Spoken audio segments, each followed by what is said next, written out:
So this is going to be attempt number 1 for a video. And it's just going to be stream of consciousness from here on out.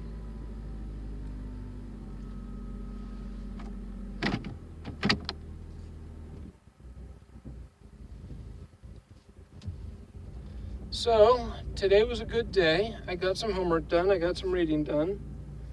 And I just thought to myself this morning, you know, there's a lot of times that I'm just not writing down my thoughts. And I thought there's a lot of times these thoughts are, I wouldn't say wasted, but they feel like they're fleeting. And by the time I think of them again, I've lost them. And I would hate to regret losing a good idea and remembering it by the time it's not relevant anymore. So I just figured I might start doing these video vlogs. And, you know, who knows? Maybe I'll upload these to YouTube. And if I do, hi YouTube, nice to see you. Maybe 2 or 3 people are watching, maybe 10. I really, honestly, if I do upload this to YouTube, I don't expect the channel to go further. I'm just more of putting my opinion out there to see how people react. That maybe, you know, somebody agrees with my opinion. Maybe they don't. It's good to have a conversation. It's a little hard to have a conversation when I'm the only one talking to myself in the car, though. It's one of those kind of situations where talking to yourself is okay. And then if you're talking to an imaginary audience, then that's even better. But then if you're not recording yourself and you're talking to yourself, well, then you're just plain weird, right? Or is that not the case? Is it just me? Because if I've ever seen anybody talking to themselves, it's just, oh, look at that weirdo. But then I talk to myself all the time. I don't do it when anybody's around. Maybe that's the difference. Talking to yourself within earshot and talking to yourself out of earshot. I don't know. Is it just me? Yeah, it seems like talking to an imaginary audience is a lot more socially acceptable. Because that's exactly what's been done with a lot of YouTube channels recently.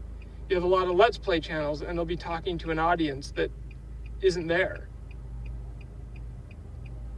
And then you have cases where we're the audience that isn't there, that's being talked to, but we're not.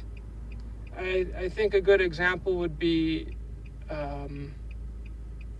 like debates that are put forward, or, you know, philosophers who were recorded back before there were such a thing as YouTube and that kind of thing.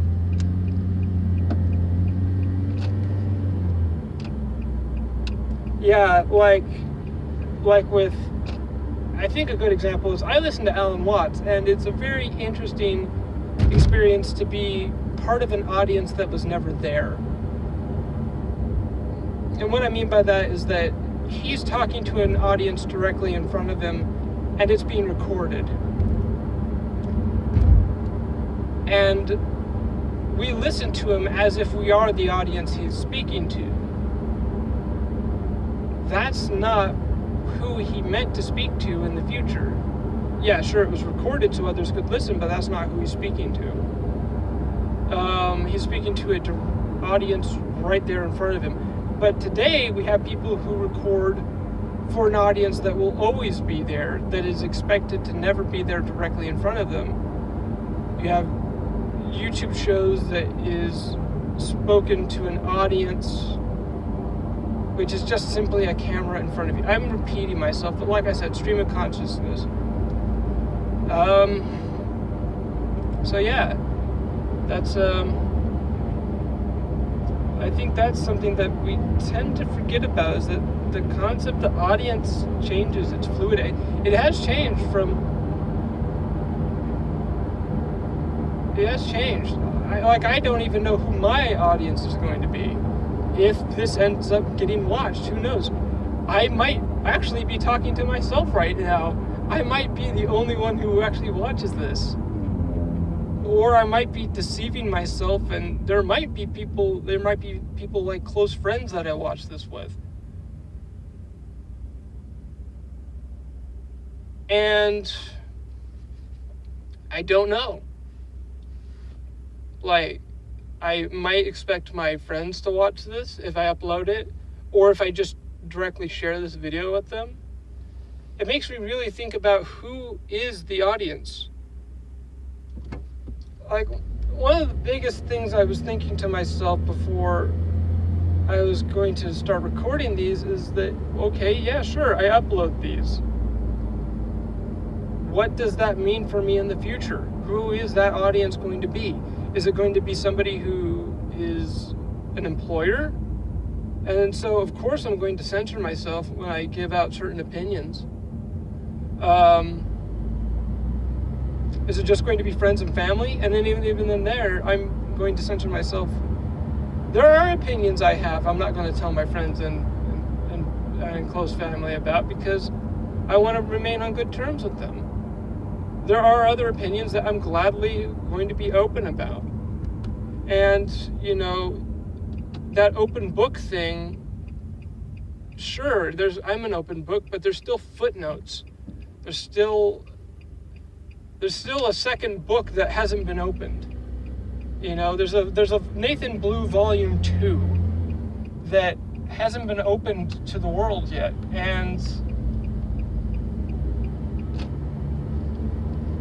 And I think that's fine, because a lot of people also have that Volume 2 of themselves. They might even have more than just that open book. They might have a whole library shelf of, okay, I'm with these group of friends, I'm going to be this person. Or I'm with this group of friends, I'm going to conduct myself in this manner. Or, oh, hey, I'm with people where I'm normally on a professional level with these people. I'm going to act professional around these people. You know? You don't act around your best friends the same way that you act at work, unless your best friends are the people you have at work. But even then, there's a time and a place for certain behavior. And I believe in being a WYSIWYG. What you see is what you get. And I think when it comes to what you see is what you get, that means that you're not getting everything from me, but I myself am not going to act any differently than I would in the future. I'm not setting up a pretense of, oh, hey, look at this bright and flashy Nathan that you're going to get to know. And then once you get to know me, it's no longer that bright and flashy Nathan. Sure, that side of me might wear off. Sure, I might not be as bright and flashy as you thought I was, but I'm not going to go forth and make an impression of myself that isn't true. You know, I just met somebody on the shuttle ride from Weber State, and I chat with him, and I tell him who I am. He tells me what he plans on doing. There's genuine conversation being had. There's nothing fluffy about it.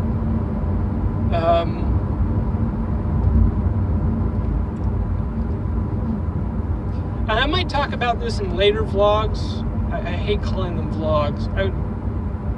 Video journals, whatever. The big thing is that when it comes down to being genuine, it really does depend on who you're speaking with, because some people don't want to hear certain parts of you, and it's up to you to realize that. And sometimes you can't be genuine with people, and when I can't be genuine or honest with people without getting backlash,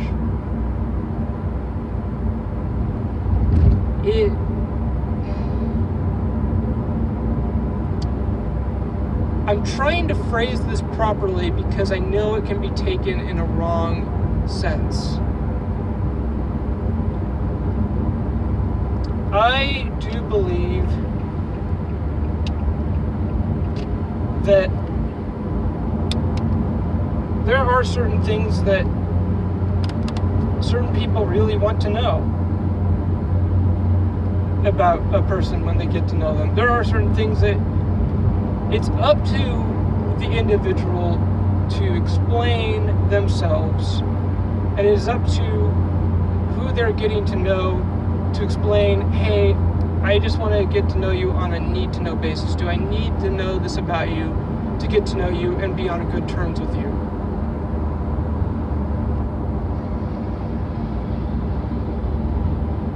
And I think in the big scheme of things,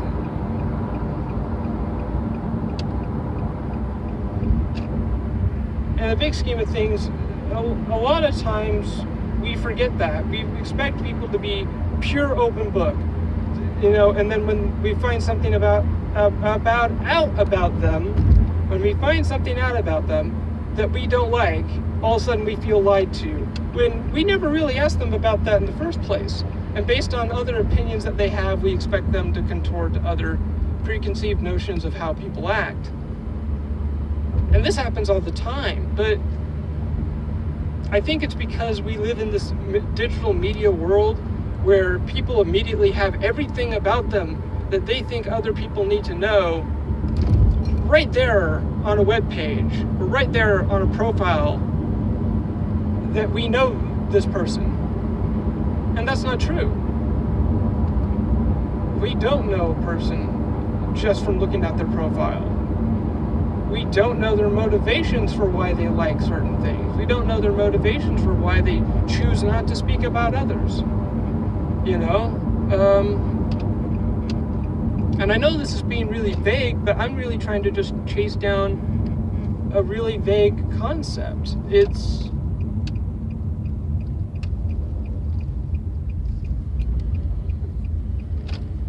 a bike there, I have to pay attention.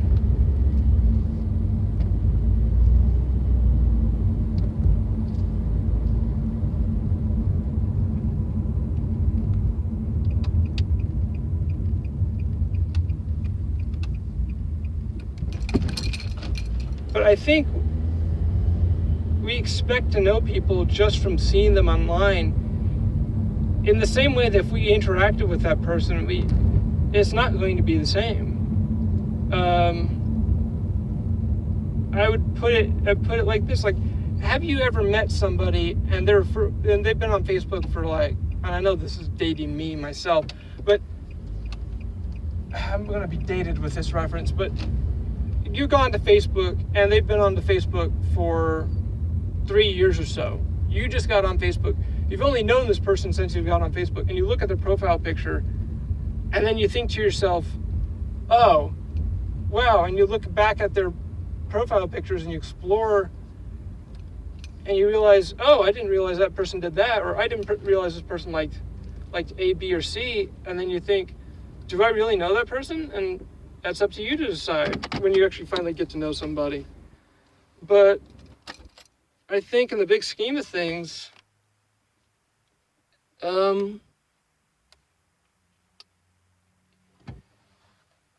that person is just another individual who is not being an open book. Or if they are, sometimes I realize I don't like to get to know people like that. I want to know somebody at a good, solid, steady pace. Don't be a complete open book, because how is that going to make you appear with me with other people? And I know that sounds really selfish.